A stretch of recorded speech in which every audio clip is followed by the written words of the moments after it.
Les lieux que photographie Ilan se méritent. Ils demandent toujours un effort de recherche et leur accès est très souvent interdit. Ces bâtiments semblaient être abandonnés vu qu'il y avait beaucoup de trous sur les toits. Et donc une vérification s'imposait. Vas-y. Nous ne dirons pas où nous sommes. Ce photographe toulousain passionné d'architecture s'est spécialisé dans les bâtiments à l'abandon. On voit juste le cloître là-bas. Ah, trop beau. Donc on va passer par là. Un cloître du XIVe siècle posé dans un parc. Ilan est déjà venu photographier cet endroit, mais depuis son dernier passage, un panneau bloque l'accès. Son ami arrive à se faufiler. Lui préfère chercher une autre ouverture, c'est un principe, ne jamais casser.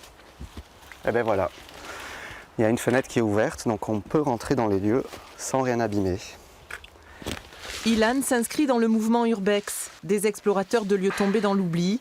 Ils redécouvrent des ruines ou des bâtiments désaffectés, partagent leurs travaux, comme un devoir de mémoire pour ce photographe. Le lieu parle de lui-même, c'est cette beauté de l'architecture, ce patrimoine perdu.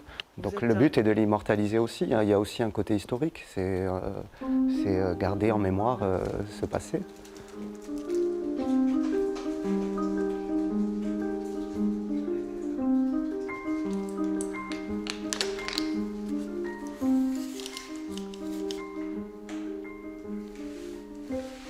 C'est vraiment typiquement ce que je recherche dans mes photos. Donc de la symétrie et de l'architecture intéressante, une baie vitrée magnifique. Il y a une beauté là-dedans, hein, dans ce côté abîmé et décaille, comme on dit, hein, ce côté pourri. La pourriture est belle, donc c'est ça. Il y a l'exaltation, l'envie de montrer et de partager l'émotion ressentie à chaque découverte. Et pour Ilan, un respect des endroits qui l'immortalisent. On protège un petit peu ces lieux, les localisations. C'est qu'il y a aussi l'effet du passage des gens et des gens mal intentionnés. Et malheureusement, on retrouve souvent les lieux dégradés, abîmés, cassés. Voilà, donc c'est vrai que c'est pour ça qu'on cache un petit peu ces localisations. Pour assouvir sa passion, le photographe parcourt la région, mais au-delà, la France et l'Europe.